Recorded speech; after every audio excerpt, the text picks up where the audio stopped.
Olá, bem-vindo à TV Poços. Está no ar o Jornal do Sul de Minas, nesta quarta-feira, dia 18 de fevereiro de 2015, quarta-feira de cinzas. Carnaval acabando, feriado até metade do dia e na parte da tarde o pessoal volta a trabalhar aí e com certeza ligado sempre na TV Poços, buscando saber aí as principais notícias. Nós estamos hoje recebendo a presença do padre Gledson Antônio Domingos, ele é pároco da comunidade da Igreja de São Francisco de Assis e Santa Clara, lá no Parque Pinheiros, não é isso, padre? Bem-vindo. Obrigado pelo convite. Isso, sou o padre Gledson da Paróquia São Francisco de Santa Clara, Parque Pinheiros, Santa Clara, toda aquela região ali, a maior parte da região da Zona Leste. Uma satisfação conhecer o senhor e recebê-lo aqui no Jornal do Sul de Minas. Vamos falar aí a respeito desse próximo período aí da quaresma, né? E o que é proposto. Também cumprimento aqui Hélio Scalvi participando com a gente nessa quarta-feira de cinzas, deixou de pular o carnaval para vir aqui hoje cedo. Tudo bem, Hélio? Bom dia, Zambrano, bom dia, Isso que é dedicação Thiago. à causa, hein? Graças a Deus, eu não sou muito, já fui muito afeito ao carnaval, mas hoje em dia eu prefiro tranquilidade, né, padre, paz de espírito. Aliás, a gente sempre na quarta-feira, eu acho que é uma constante, todos os anos eu venho junto com o Zambrano fazer o programa aqui na quarta-feira, a gente, via de regra, recebe sempre um padre, né, então a gente está pavimentando nossa estrada para o paraíso, se Deus quiser, né, padre? Então, eu deixo um abraço para vocês todos que estão aí agora acordando nessa quarta-feira, né? E tenham todos um bom dia. Eu queria aproveitar e mandar um grande abraço para o meu amigo... Tem os trechos pavimentados e já até adornado, né? Com certeza. Mandar um grande abraço para o meu amigo Valdemar Cândido Marinho, teve adoentado, mandou um abraço para mim outro dia. Então, eu queria a ele e a esposa dele, a Maria de Lourdes, e também ao grande amigo Antônio Carlos Mouras, né? Lá no Jardim dos Estados, que nos assiste sempre. Mandou um grande abraço para mim, para você e para o Thiago, viu, Zambrano? Um abraço, Antônio Carlos. Tiago Quinteiro, tudo bem? Olá, Zambrano, também o padre Gledson, satisfação estar aqui. Agora vamos torcer para que comece realmente a andar o Brasil, né? Que foi o Brasil só depois do Carnaval. Então que agora haja aí maior envolvimento político, tomara que econômico. os nossos projetos tenham respostas positivas, né? Verdade. Até a Páscoa ainda, vamos esperar. Então, depois do domingo de Páscoa, né? Não, mas agora tem que andar, porque realmente do jeito que a coisa está, é impossível continuar, né? A gente tem que fazer o negócio andar para frente, caminhar e buscar os objetivos aí de 2015, né? Todo ano a gente faz renovados objetivos aí para o ano, né? No início do ano. Então, com certeza. Que esse ano a gente consiga cumprir tudo isso e consigamos chegar aonde nos propusemos, né, no início. Então eu pergunto para o padre o seguinte: vamos iniciar aí esse período de quaresma, né? E inicia-se hoje, não é isso, padre? Isso. E é proposto um motivo de reflexão, né, na vida de cristãos, de crentes a Deus, a Jesus, que façam realmente, tornem esse período um período mais contemplativo, mais de observação e tudo isso. O que o senhor sugere? Hoje dá início na Igreja do Mundo a Quaresma e na Igreja do Brasil a campanha da fraternidade. A Quaresma é um tempo que a Igreja propõe para que a gente possa realmente refletir, se converter, fazer com que realmente nós possamos mudar de vida. Então, o tempo quaresmal, na antiguidade, parece que era mais bem vivido do que nós vivemos hoje. Claro, criou-se um tempo de medo, às vezes, mais de medo do que de reflexão no passado. Tanto é que a gente tinha alguns mitos que foram criados. Mas nessa situação, nesse sentido, a Igreja nos propõe que nós possamos, nesse tempo em que nós vamos refletir sobre os últimos passos de Jesus na Terra, que a gente possa refletir também sobre os nossos passos, para que nós possamos direcionar. E aí a campanha da fraternidade no Brasil, que já vai para vários anos que nós contemplamos essa campanha, nos vem trazer hoje justamente esse tema. Eu vim para servir, né? Fraternidade e sociedade, eu vim para servir, porque independente de igrejas, ou independente de que somos ou devemos ser, nós estamos a serviço.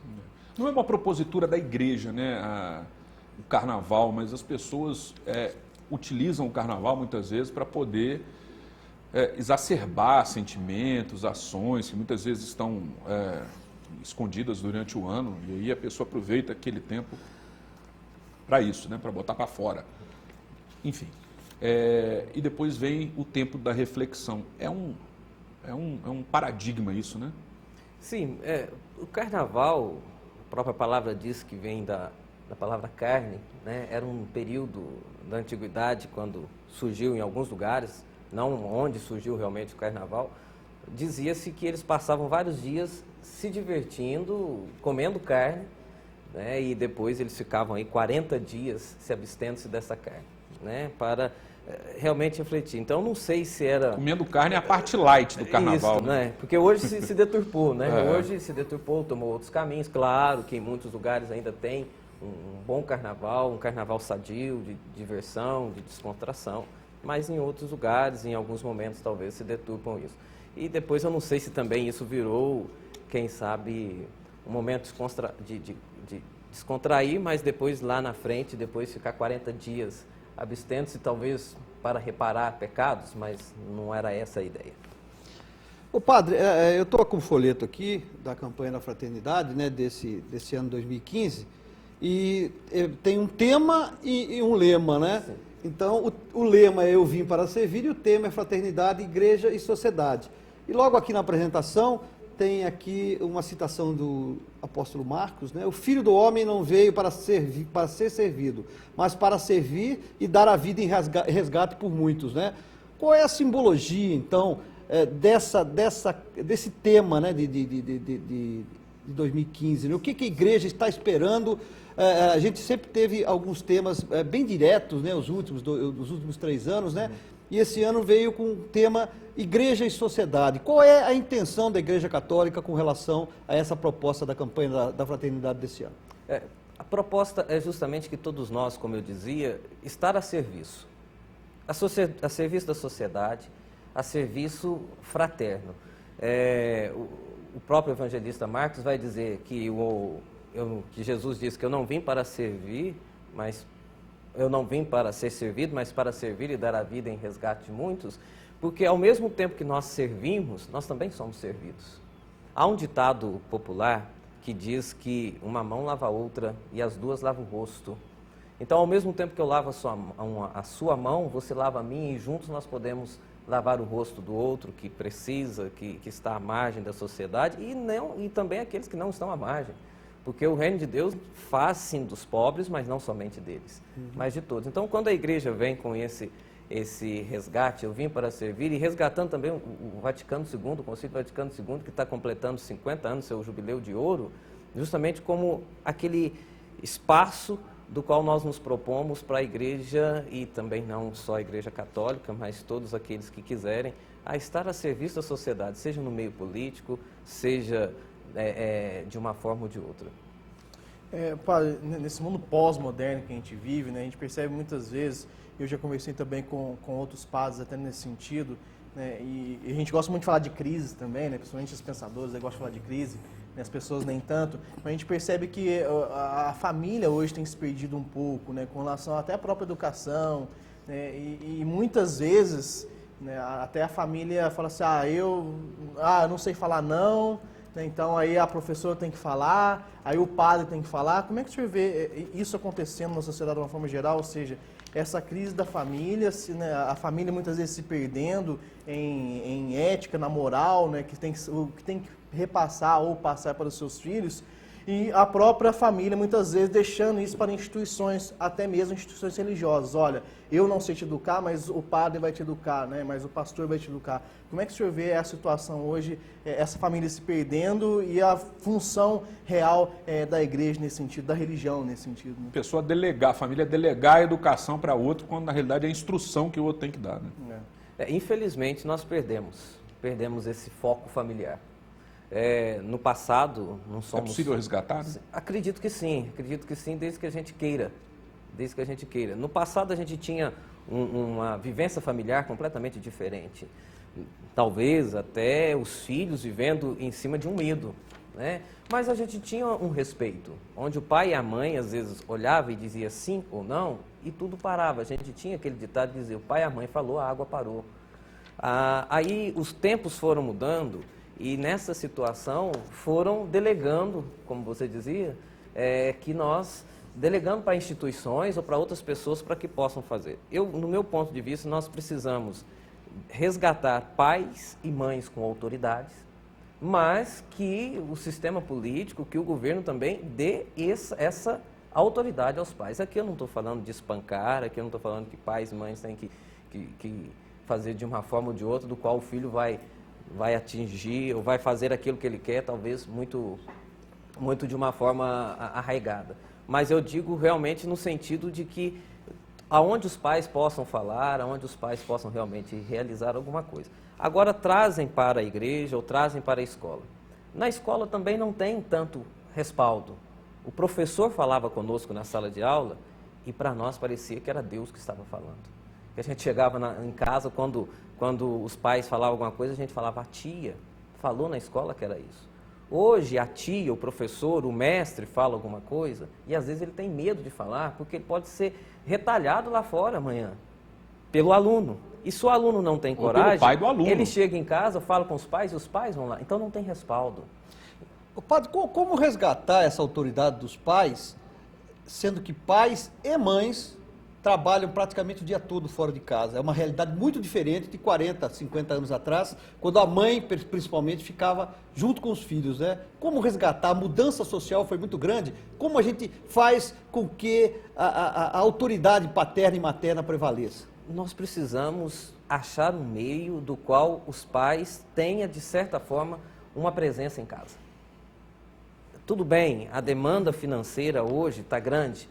Antigamente o pai, o patriarca, mantinha a casa e a matriarca ficava por conta da prole e por conta dos outros. Mas hoje em dia nós precisamos realmente buscar a presença dessas famílias em casa, né? Então, um momento que fica em casa, às vezes a gente não tem um dia da semana para estar juntos.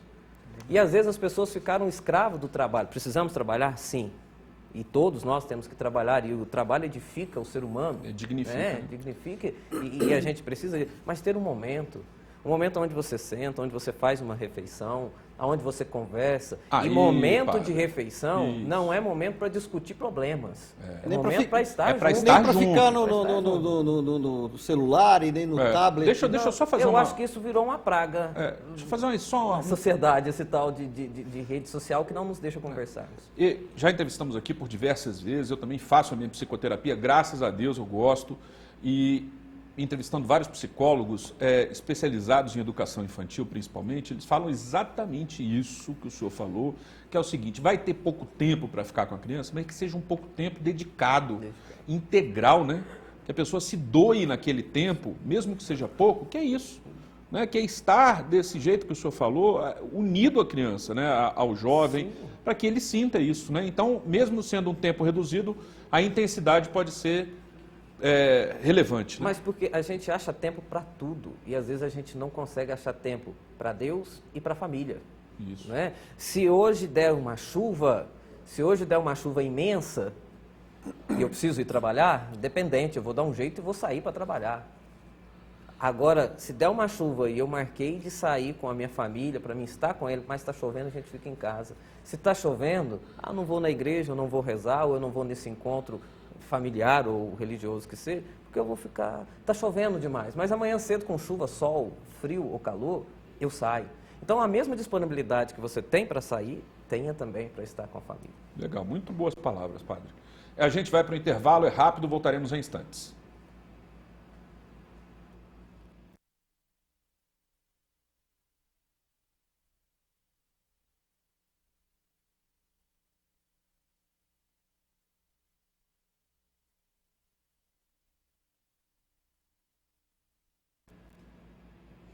Estamos de volta com o Jornal do Sul de Minas, neste segundo bloco, hoje entrevistando o padre Gledson Antônio Domingos, ele é pároco da Igreja de São Francisco de Assis, Santa Clara, aqui em Poços de Caldas. Falamos já no primeiro bloco sobre o período aí quaresmal e as propostas, né, de reflexões que esse tempo traz também. E, padre, eu faço uma pergunta, aliás, eu quero falar de um assunto que falou no bloco anterior. O senhor citou o medo, né, que durante algum tempo a igreja e as próprias famílias, elas conquistavam a obediência pelo medo. E eu acho que hoje a gente tem que buscar trocar o medo pelo respeito, né? Tem um respeito. Sim, o respeito. Eu não digo que, como alguns pedagogos dizem, né, e me permita dizer isso, às vezes a gente tomava algumas palmadas pedagógicas, né? Às vezes a gente era repreendidos, entendam quando eu digo palmadas no sentido de repreendido. Até criou uma certa polêmica esses últimos dias, porque alguém fez alguma pergunta ao Papa Francisco e ele disse foi falta de tomar umas palmadas quando era criança. Quando ele dizia isso, e eu tenho certeza que ele dizia foi falta de ser repreendido, de ensinar, limite. de ter limites. E às vezes o limite você não coloca, claro, com palmadas ou outras coisas, né, que hoje tem várias formas, mas de sentar, de conversar, de mostrar o caminho, de ver o que realmente a gente precisa mudar. Agora não adianta nós deixarmos que a sociedade lá fora fale mais alto que os pais lá dentro de casa. Não podemos deixar que lá fora... Que o traficante conquiste mais do que o pai. Conquiste mais do que o pai. E nem que o pai seja conivente com o traficante. Parece que a proposta lá fora está melhor do que aqui dentro de casa. E quando o pai coloca alguma regra, meu pai, antigamente a gente falava que meu pai era quadrado, que era da nossa época, a gente usava esse termo. Hoje a gente já não fala mais quadrado, hoje a gente fala que ele já está ultrapassado mesmo e que ele não entende nada da vida. E amanhã que nós vamos dar esse valor na vida. Hélio. Padre, eu queria que o senhor nos dissesse, né, porque a Igreja Católica passou por alguns momentos, nos últimos 30, 40 anos, onde houve vamos dizer assim, uma fuga, não uma fuga, mas uma diminuição do número de adeptos, né, com o crescimento das igrejas evangélicas, enfim. O Papa João Paulo II marcou muito, né? No mundo todo, ele foi um líder, né? Depois nós tivemos o Papa Bento XVI, que acabou renunciando, né? Se afastando, e agora nós temos o Papa Francisco, né? Um argentino que tem feito um grande sucesso também, junto a todos os católicos, né? E junto a todos os líderes mundiais, né? Eu queria que o senhor nos dissesse qual é o seu sentimento com relação a essa nova pregação, né, de um Papa que prega a humildade, que prega a fraternidade, enfim, esse novo modelo, né, que ele imprimiu à Igreja Católica. Como é que o senhor vê o momento atual? Você disse aí de 30, 40, eu vou dizer basicamente 50 anos, com o Concílio Vaticano II, a Igreja criou uma grande modificação, trouxe o leigo, trouxe o cristão para ter as suas atividades também dentro da Igreja, não ficou só no clero. Sim. E o Papa João Paulo II, é claro que marcou, porque o seu pontificado foi um longo pontificado. Eu acho que a presença do Papa Bento XVI foi ótima, porque ele veio realmente consolidar aquilo que nós estávamos trabalhando. Com a chegada do Papa Francisco, e eu gostaria de usar as próprias palavras dele, ele disse que ele quer uma igreja em saída, coisa que no passado a nossa igreja não era em saída, né? Antigamente nós esperávamos que o povo viesse à igreja, e a igreja não pode ter essa ideia. Tudo bem, foi a época, e a época demandava-se isso, e não precisava se preocupar, mas hoje ele falou, eu prefiro uma igreja lameada, trincada, quem sabe até meio capenga, no sentido de estar caminhando, mas que está indo, do que uma igreja bonita, limpa, mas que não saiu. Com as portas fechadas. Com as portas pomposa, fechadas. Né? Pomposa, mas que não saiu. Então, eu sempre bati na tecla, desde o início do meu ministério, que eu brigo por uma igreja povo e não uma igreja edificação. Né? Às vezes, claro, precisamos de um templo para estarmos juntos, mas tem uma canção do própria música, do próprio CD da campanha da fraternidade, que foi proposta para um canto de comunhão dentro da celebração eucarística, que diz justamente isso, que é muito bonito o templo que nós temos, mas o bonito é nós servirmos e estarmos cuidando do nosso irmão. Então, que bom que temos igrejas e temos que conservá-las, que é um lugar aconchegante onde nós nos encontramos e nos reunimos. Mas eu quero que essa igreja esteja lá fora. O Papa diz isso. Eu também comungo da ideia dele e trabalho para isso. Então, esse servir é estar lá fora. E você dizia também da demanda de católicos que foram para outras religiões. Quando perguntaram isso também ao Papa, até então, Bento XVI, ele dizia que não se preocupava dos que foram. Não que ele estava desprezando aqueles que foram, mas que ele queria que todos, independente de estarmos sendo católicos ou não católicos, pudéssemos estar a serviço de uma sociedade diferente, aonde nós pudéssemos viver.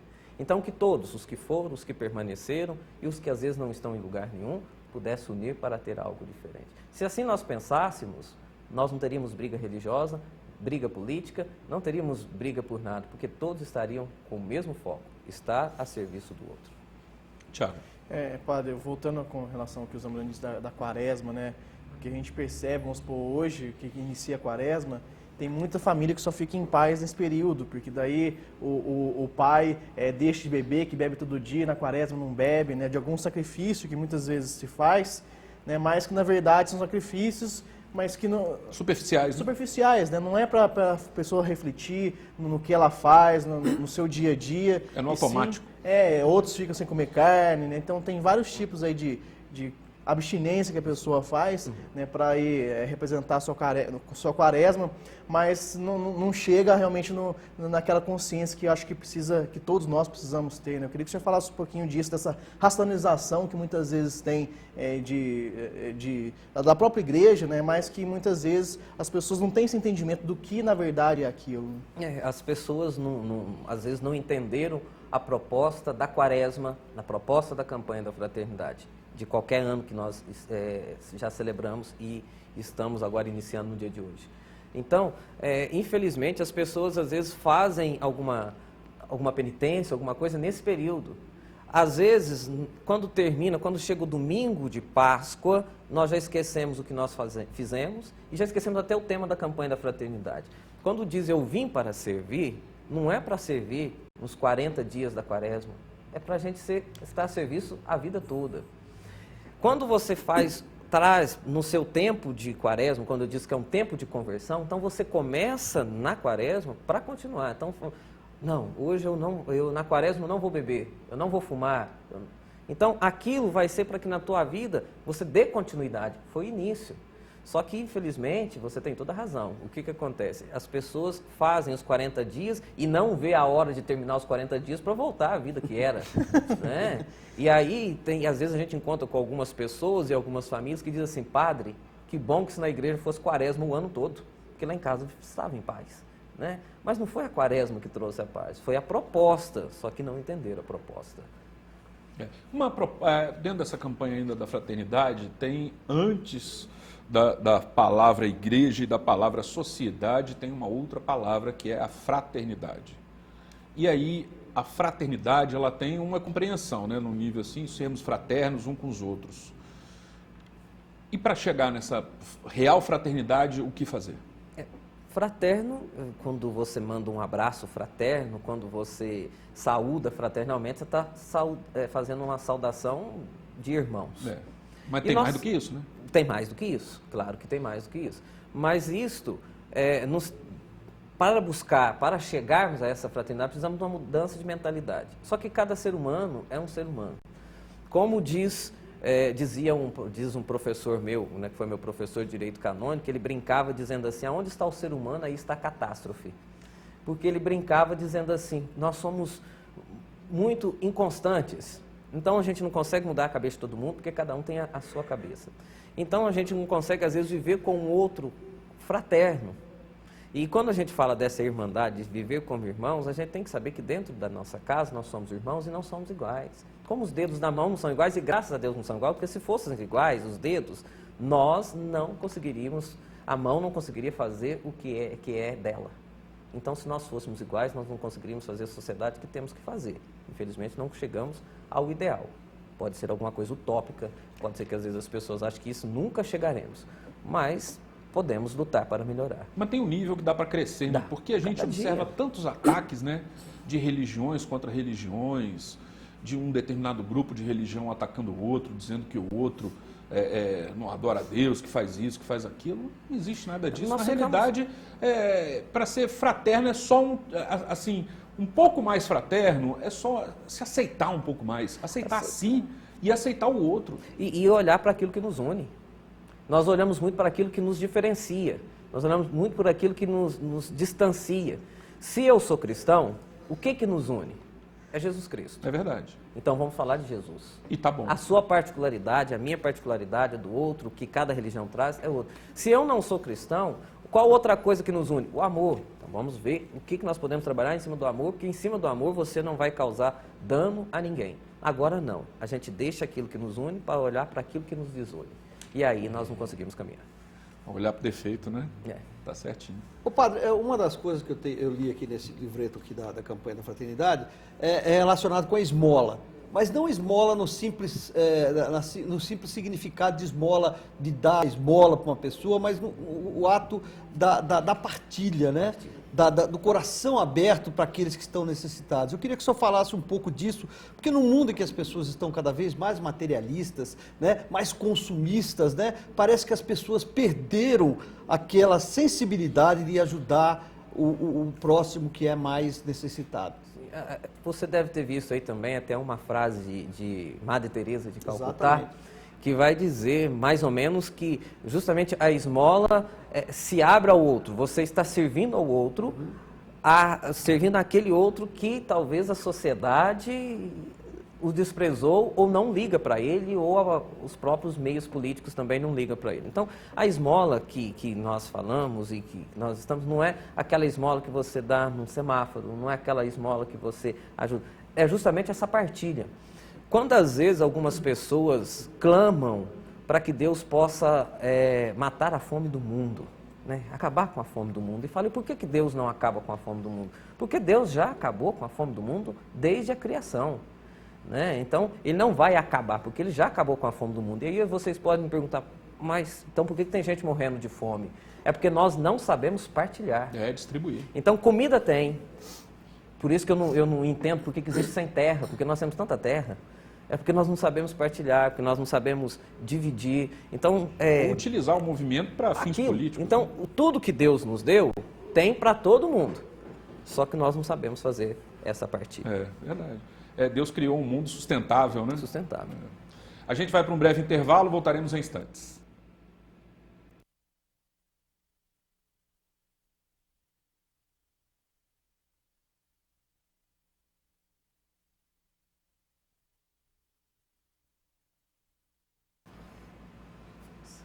Estamos de volta com o Jornal do Sul de Minas, nesta quarta-feira de cinzas. E agora o Tiago quer fazer uma pergunta aí. Fazer uma pergunta pro padre, assim, antes só lembrando, o Zambrano falou de invasão aí, né? Não, invasão não, eu falei de uso de político de movimento sem terra, né? Porque na realidade terra tem para todo político, mundo. Né? Se a gente for ver assim, tem uso político para tudo, infelizmente também nesse caso. E a própria Igreja Católica foi muito importante nessa questão da luta pela terra, né? Tudo começou com a CPTM, né? Que é a Comissão Pastoral da Terra, lá que foi o braço depois para a criação do MST, que é o Movimento dos Trabalhadores Rurais Sem Terra. Foi deturpado depois. Depende da visão, né? Eu acho Depende da visão de quem, lutar né? pela terra é uma coisa. Agora, invadir o que é do outro a gente não pode. A gente tem que tentar descobrir alguma coisa do qual a gente se partilha. Aí nós temos que entrar, às vezes, nos meios políticos, e precisamos da política para viver também, porque nós criamos isso, agora temos que ter ela para viver. Né? E o outro que tem muito subutilizado também pode partilhar, né? O difícil é isso acontecer também. Vai lá, Thiago. Não, padre, eu queria agora falar, o que a gente percebe muito aí é o radicalismo mesmo que a gente vê, e é o seguinte, né? Por exemplo, o que diz na Bíblia, o que está escrito ali, é daquele jeito, não pode ser de outra forma, né? Eu entendo, eu não sei se é assim, mas eu entendo que o que está escrito na Bíblia, muitas vezes, é uma reflexão, né? Não é o que vai acontecer ou tem que acontecer daquele jeito. Eu acho que é mais uma metáfora, muitas vezes, do que a gente tem, como a gente tem que seguir, e não da forma que está escrita, né? Eu falo isso porque a gente vê muitas pessoas radicais, está escrito na Bíblia que, sei lá, por exemplo, homossexual é doença, não sei onde está escrito isso, mas eu já ouvi pessoas falarem isso. Então, assim, usa-se muito a palavra para falar que nós temos que ser assim ou assado. Como é que o senhor vê essa situação? Sim, a Bíblia, ela veio para nos nortear. Tanto é que ela é um conjunto de livros e não uma sequência de histórias. E a Bíblia, claro que, por isso que existe os teólogos, existe a teologia, para que a gente possa usar. Não podemos levar tudo ao pé da letra. Tanto é que se nós formos ler algumas coisas, talvez não tenha essa sequência, né? Mas nós precisamos saber interpretá-la dentro de um estudo. Interpretar os símbolos, né? Claro. Não, eu li e pronto, Deus me inspirou e eu vou sair falando. Que às vezes nem Deus inspirou. Nós temos muito de dizer que o Espírito sopra onde quer, mas às vezes a gente deixa ele soprar onde a gente quer e não onde ele quer. Então, nós precisamos realmente olhar para ele, né? Está ali, pronto, acabou. Nós temos que buscar. Para chegar ao escrito bíblico, demorou. Para chegar a nós compilarmos uma Bíblia, quando eu digo nós, seres humanos, né? Não igreja, mas seres humanos, não foi da noite para o dia. Então foi sentado, foi visto que foi inspirado, o que não foi.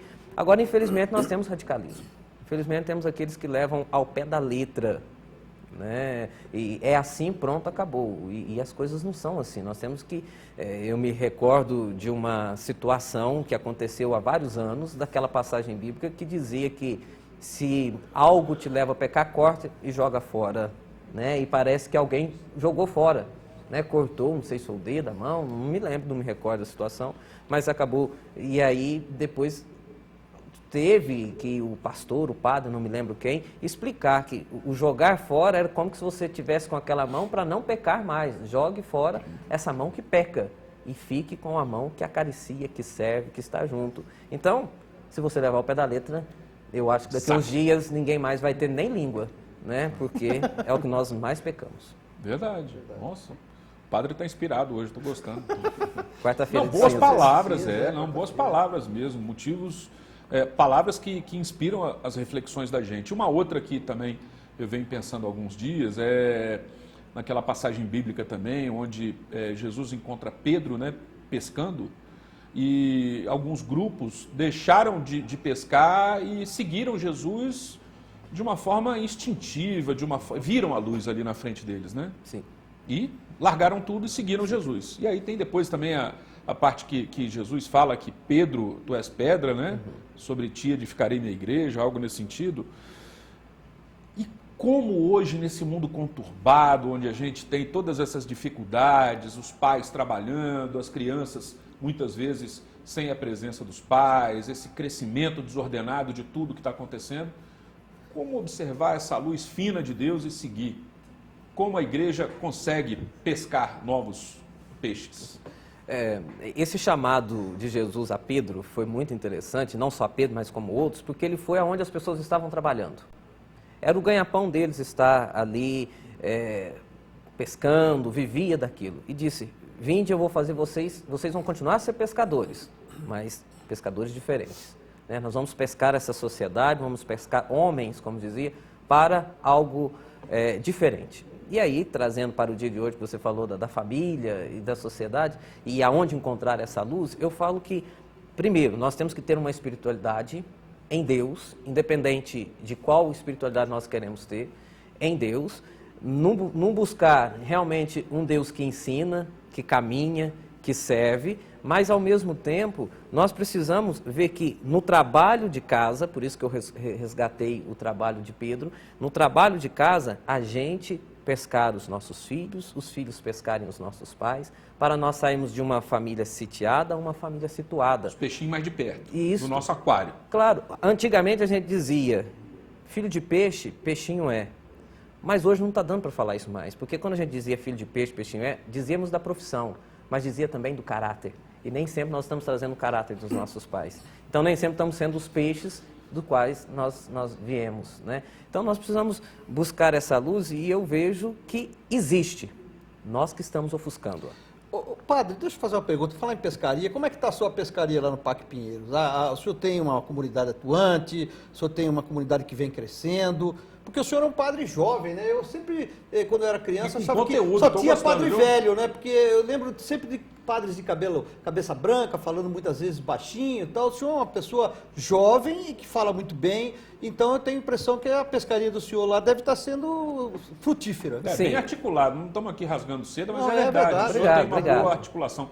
E nos conte, aproveita respondendo essa pergunta, nos conte a sua vida também, como é que foi a sua ordenação, o seu momento de inspiração. Sim, Eu entrei ao seminário em ano de 1999, com 17 anos. Ordenei aos 25 anos. E logo que eu ordenei, eu fiquei 6 meses na minha terra natal, Conceição da Aparecida. Barro Preto. Lá no Barro Preto, nosso querido Barro Preto. E daí, então, eu vim para Poços de Caldas ainda como diácono, já para essa paróquia, São Francisco Santa Clara, no ano de 2007. Então, quando a paróquia, você falou Parque Pinheiros, mas ali a gente atinge os Itamaratis. É verdade. Zona Leste, né? Não toda a Zona Leste, porque ainda tem o Campos Elíseos, nós temos o Santa Clara, os Filadélfios. Estância São e José. a Estância São José. É grande, nós vamos até parte da Estância São José. Depois já é outra paróquia, que é a paróquia São João Bosco. Então, naquela região ali, nós estamos fazendo um trabalho. Agora, se Deus quiser, no próximo dia 1º de agosto, a paróquia completa 10 anos de existência. E dos 10 anos, 7 anos e meio, e agora já em junho eu completo 8 anos já na paróquia. Então, nós vamos pescando aos poucos. Alguns peixes talvez vazam pelo momento que a gente deixa a rede furar. Mas outros vão chegando, vão se achegando e nós vamos construindo cada vez mais. E agora com essa proposta da Igreja de Guaxupé também, da Diocese das Santas Missões Populares, nós tivemos um encontro no último dia 7 e 8 de fevereiro, né, e foi um belo retiro, do qual também reanimou. O Bispo Lanza teve presente? O Bispo Dom José Lanza teve, o coordenador de pastoral, Padre Henrique, né, esteve, o coordenador do setor, Padre Claudio Honor, também esteve lá conosco, momentos poucos, devido à demanda do tempo deles, mas esteve. Mas nós estamos lançando as redes e tentando buscar a luz, que o Zambrano dizia ainda, sobre, na família, tentando, mas com a esperança de conduzir, de conseguir. Nós não podemos falar assim, vou tentar. Parece que aquele vou tentar é uma coisa, se der certo, bom, se não der. Não, eu vou tentar e queremos conseguir. E muito importante na sua resposta, que eu achei também, é que quando a gente deixa furar a rede, né? O senhor não se exime da sua responsabilidade de fio condutor também, de mostrar a guia que é Jesus. E né? nós temos que ter a consciência que às vezes alguns peixes vazaram pela culpa da gente mesmo. E outros por culpa Show de própria. bola. E como você perguntava também falar um pouco da minha vida, e aí agora eu já, jovem é só no rosto, né? Eu já tenho 33 anos. Pô, meu amigo! Metade da minha idade quase. Mas dizem que essa idade é a idade da cruz, porque Jesus carregou a E o cruz. senhor detona os peixes mais velhos assim. Mas você já passaram pela idade da cruz, eu estou passando. Já carregamos cruz pesada. Vai, Thiago. Padre, eu queria que você falasse também para a gente do avanço da própria Igreja Católica, especificamente em redes, nas mídias, né? Televisão, rádio. Na última década aí, nós tivemos um boom aí de televisão e rádio. Eu queria que você falasse da importância disso para a Igreja Católica e também para a população de uma forma geral. E os próprios padres, né, que são cantores, que estão na mídia, também colaboram muito, né, com isso. Sim, nós tivemos um grande avanço nessa mídia, na igreja, em canais católicos, que ajudou muito a isso. E a maioria das religiões estão buscando isso. Às vezes, até algumas religiões que no passado não tinha tanto apreço à TV, hoje usam da TV para isso.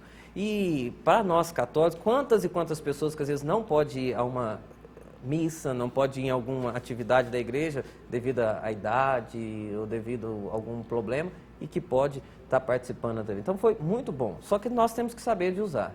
Temos que saber usar bem a comunicação, como vocês também têm que saber usar bem a TV para cada dia mais edificar e não degredir a imagem. E que bom que nós podemos entrar aí na casa dos outros com a permissão de todos, através da passagem e das palavras de Jesus Cristo, para que nós possamos cada dia mais ajudarmos, né, e nunca atrapalharmos. A gente tem exemplos aí para quem tem olhos de ver, de enxergar, né, discernir. Tem maus exemplos, né, de utilização do poder midiático, né, para esse objetivo de trazer gente, e aí dentro desse objetivo tem outros objetivos, alguns escusos, outros mais claros. Sim. E aí a gente tem que buscar o conhecimento para poder exatamente discernir aonde eu vou seguir, o que eu quero fazer, qual o objetivo da minha vida, né? Padre, eu desejo uma boa continuidade no seu trabalho à frente da paróquia, desejo que o senhor esteja mais presente aqui com a gente, vou chamá-lo mais vezes aí durante esse ano para a gente trocar outras ideias, né? Muito interessante o seu ponto de vista e a sua fala também. e tudo de bom para o senhor. Felicidades. Muito obrigado pelo convite de estarmos aqui, obrigado por esse bate-papo, essa prosa que nós tivemos aqui, que acho que foi muito edificante. Quero desejar a todos uma santa e feliz Quaresma, desde já também um santo e feliz Páscoa para todos, que o Cristo que vai ressuscitar cada dia mais nessa Páscoa seja para nós também uma passagem para uma vida nova, já que Páscoa significa passagem, que ao terminarmos a nossa Quaresma que estamos iniciando hoje, possamos fazer essa passagem para uma vida nova, independente do que seguimos, do que somos no sentido religioso, mas que nós possamos ter uma vida nova, no qual essa vida possa ser para servir. Amém. Amém. Valeu, Hélio. Grato aí pela colaboração obrigado, hoje. Obrigado, Tiago, padre, felicidades. Eu queria mandar um grande abraço aqui para Sônia Inácio, Elaine, Cristina e Alessandro, lá no Nova Aurora, telespectadores assíduos nossos, me encontraram outro dia, mandaram um abraço a todos. E a Rita, viúva do meu querido amigo, saudoso amigo Joaquim Quissiri, e o Felipe, filho dela, que também encontrei outro dia na rua, me disseram que assiste o programa. Grande abraço para vocês. Boa semana para todos. Tchau, Thiago. Até mais, Zambrano. Obrigado ao Elinho, obrigado também ao Padre Gléison. Eu também me despeço desejando para você uma boa quarta-feira, um bom início aí de período quaresmal, desejando felicidades. Amanhã cedo estaremos de volta. Tchau.